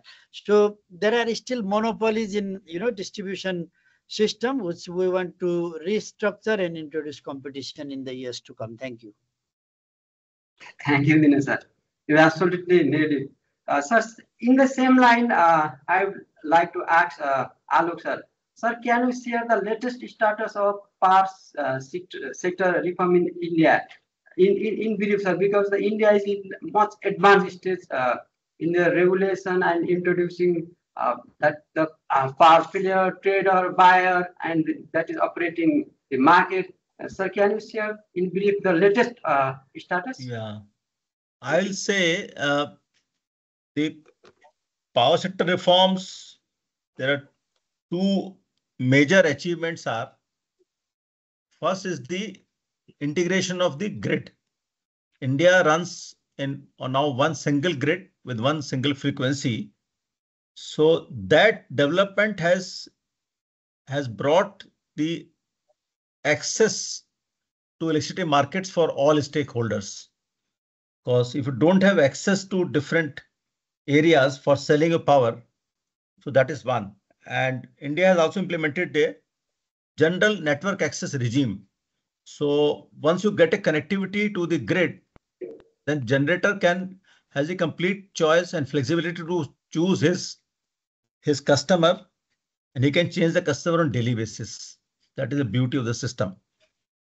Second important thing is that India has implemented the tariff-based competitive bidding for investments in the renewable generation as well as in the transmission projects. So that has attracted a huge amount of private investment, because those contracts are, the contract guidelines are designed by Government of India, and they are, say, long-term contracts, and there are specific provisions for dealing with difficulties like in curtailment of power or delays in commissioning and all. So that has been very successful. Another area which I can say, because of the pressure by Government of India, bring down the distribution losses, the aggregate technical commercial losses, which used to be in the order of 35–40%, they are now in the range of 15 to 16%. They are still high. As I told you, billing efficiency is still around 87%, which needs to go up to 94%. So they are implementing a smart metering. The one challenge which lies is the cost effective tariff. The gap between average cost of supply per unit and average revenue realized is still negative. That means for every unit supplied, a distribution company loses around 40 paisa. 40 paisa is say 40 paisa is 0.4 of Indian rupee. Say in terms of USD cents, I'll say it will be around, say, half a cent or so. 1 cent will be around, yeah. So around half a cent, which is still significant. So India's power sector is say 15% is the power transacted in the short-term markets. Around 7 to 8% is the share of power exchanges, and 6 to 7% is the other bilateral transactions in short term. So that is the status of reforms. So India has the biggest challenge of improving its viability of distribution business, and that is why I was cautioning Nepal also that becomes a political economy when you have large number of poor households using electricity in large quantity. So that's all from my side, Mr. Tularamji, at this moment. Thank you, sir. Thank you so much, sir, for your intervention. Sir, I have one few questions from my side. Dinesh, sir. Yes. Hello, sir. Given Yes. your extensive experience in negotiation and the contact in cross-border, and hope the others are the same. Sir, in some of the export-oriented hydropower project in Nepal, in the agreement, there is clause of free energy. Nepal will get free energy and there is some share. So, sir, Nepal, we are here for the demand stimulation. We have excess generation. So, still for export oriented, there is a clause of free energy to India. So that is somehow, sir, countering our today's hypothesis, because already there is excess energy and the free energy will be there. That will amplify the problem. So, there is any other option to negotiate the export-oriented project, so that the India will pay some kind of royalty as we Nepal practicing from the IPPs. It may be 5%, 10%, 15%. India will pay that, and they can import the power. So can you throw some light on it? So this question is for me or? Yeah. First for you, sir. First for you. Okay. Yes, Tulaji, that's the right question. Thank you for that. This is a little bit attached to the political sentiments also, because we have past precedents that India has provided us free energy, for example, in case of Arun, free, and Upper Karnali, which is yet to be implemented. So in other projects like West Cheti and Fukut Karnali, also that has been provisioned in the MOU. But you are right that the free energy, to provide free energy to Nepal, the project should be viable also. We cannot just set the precedents and tell them to give such an amount of free energy as they had already given in the previous projects. Every project is very specific, and we have to know, we have to judge its viability. So yeah, we should be specific to those viability and feasibility and determine these figures, or we should negotiate, as you suggested, on the basis of other parameters also. Thank you. Thank you. Sir, Alok sir, please, you want to share? No, sorry, can you repeat the question? Sir, I was saying that in the export-oriented hydropower with agreement to India, the India is providing some free energy from hydro generation to Nepal and some share. So can we change that free energy in the agreement that that certain percentage of what is being generated, the India will give to Nepal in terms of money? See, I agree. No, I agree that. with I agree with Dinesh ji. India also has a tradition of having 12% free power to host a state. So that is seen as a contribution of, say, the project towards the general revenues and development of the area and the state government. But you will have to see two things. There are competing technologies now. Storage has become cheap, solar plus storage. You have also transmission costs. And you also have seasonality of hydropower. So you can extract to that extent only what Dinesh was saying. I completely agree with him. That if you do it too much, you will make your hydropower so expensive, you will not be able to import it. Because importing country will also have to see the other alternatives. So my sense is this free power should be a part of the initial project structuring. And Nepal can come out with some general guidelines when they award the project sites. Then, like the Arun 3 was awarded to SJVN, and I believe they agreed for 21% free power. But now they are finding that the landed power cost in India is fairly expensive. So there are not many buyers. So you have to balance it out and keep it at a moderate level and also ensure the project viability. One more thing is the license, like for Arun 3, only 25-year license is given. You have to transfer the site back to Government of Nepal. If you want to have more free power, one of the model which India is recommending now, in the initial period when your debt repayment is due for the project development, initial 15%, 15 years, in that period you can have a moderate free power, maybe 1-2% increasing to 5% or so. And once the project is debt free, they can aspire to have 25% free power, because by the time project would have recovered most of the investment, and you can have this 25 years extended to 35 years. So during that period, you can have little more higher free power. So your approach has to be nuanced so they remain competitive while you are going in the power markets. That is from my side, Tularamji.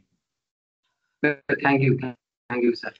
Tulaji, I just want to supplement a little bit to what Alokji said. Is very right. So what we're doing for negotiation with our neighboring countries is that we have a list of hydropower projects with us.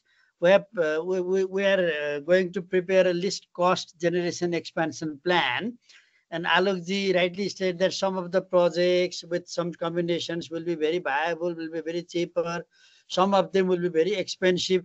So we're trying to devise a certain model of determining free energy from our neighboring countries, appraising all that.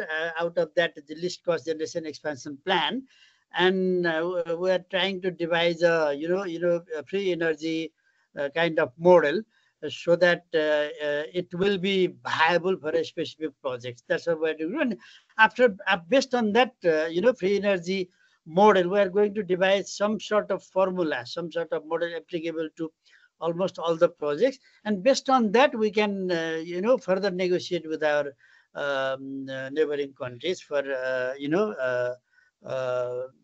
determining the actual free energy. Thank you. And moreover, Tularamji, they will also have to see if they are support, for example, exporting to Bangladesh, you will have additional transmission losses, additional transmission charges.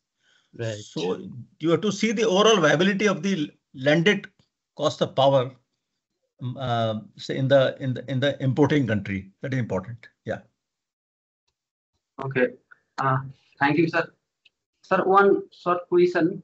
Sir, Dinesh sir highlighted that the Nepal has the plan, or there is a principal agreement.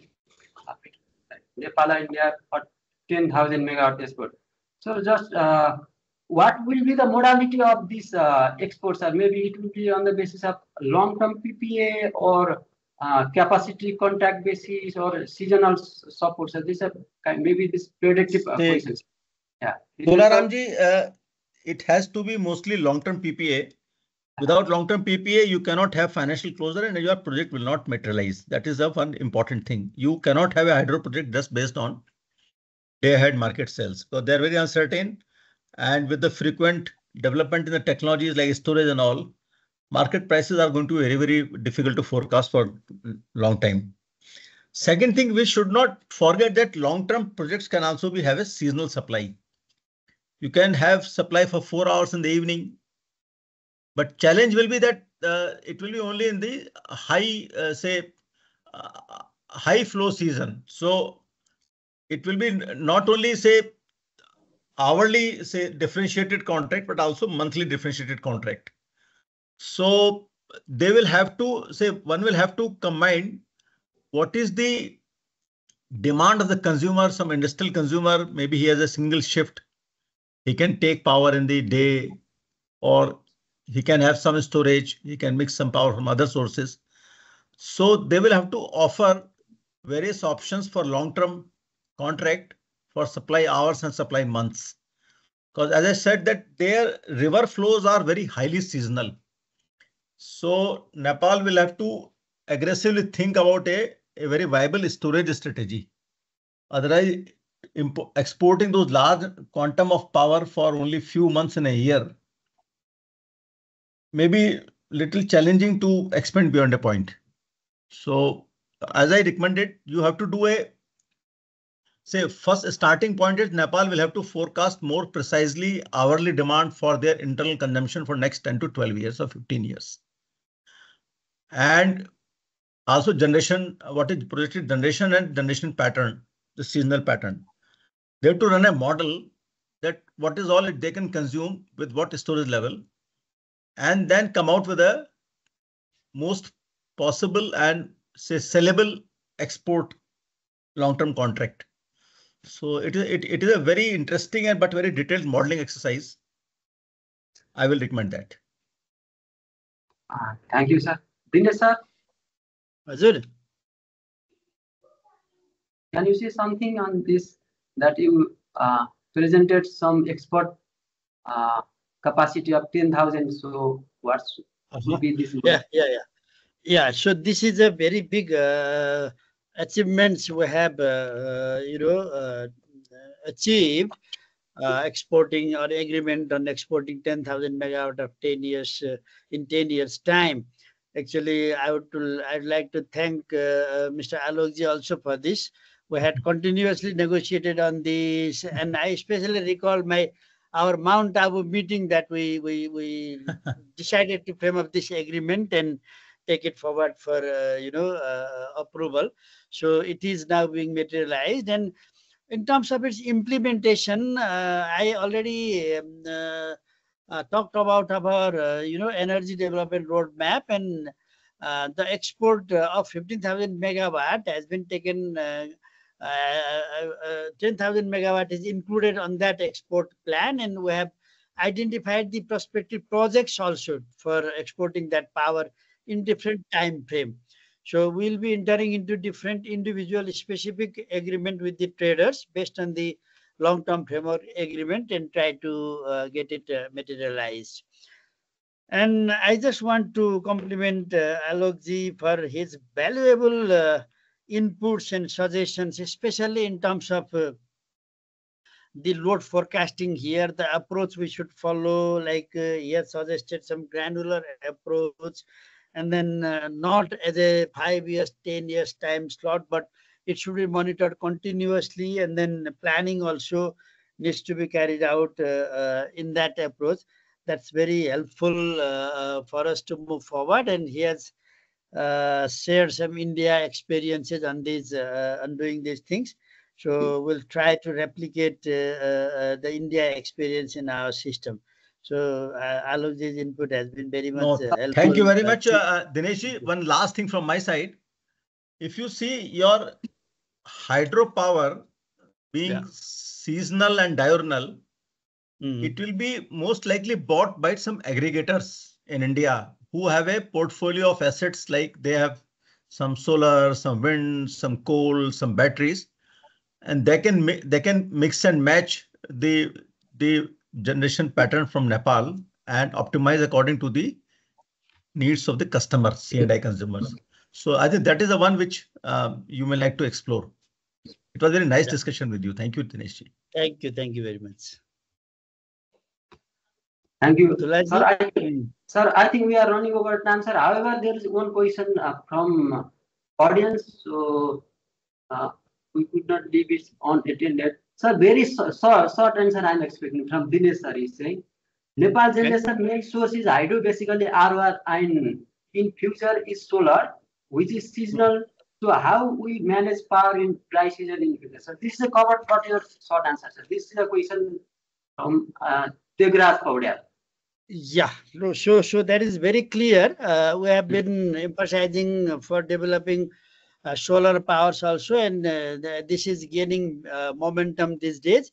So two things to answer that question. One is we're planning storage projects also, and then many storage projects are under implementation, like Tanau storage projects, and Dudkoshi also is at ready to go stage. So in the future, we'll be having enough storage projects to cater the demand of dry season.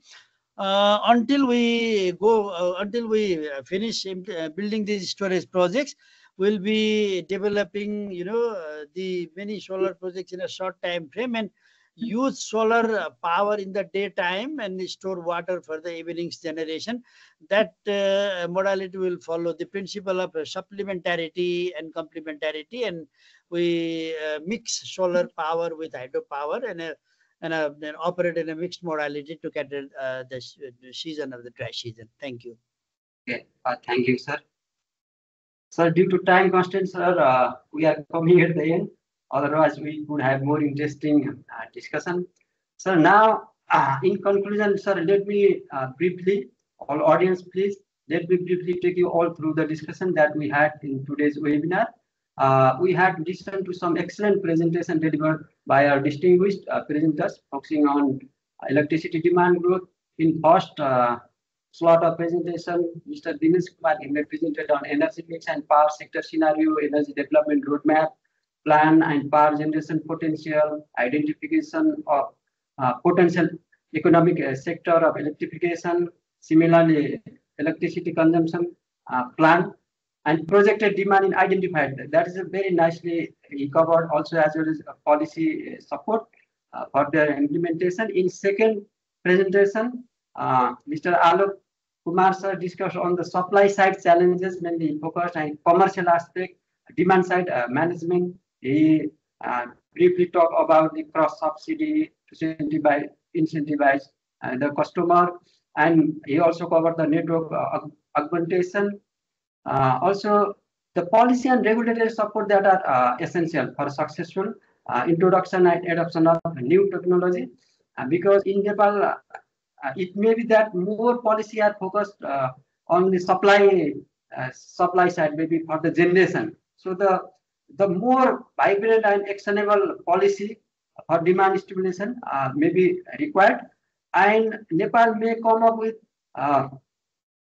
first come up with the in-house introduction of demand stimulation, then with proper investment mechanism in place, and go for the export oriented, because there should be some reasonably good position and indicator in Nepal, maybe in terms of it may be consumption of electricity or the per capita income kind of thing.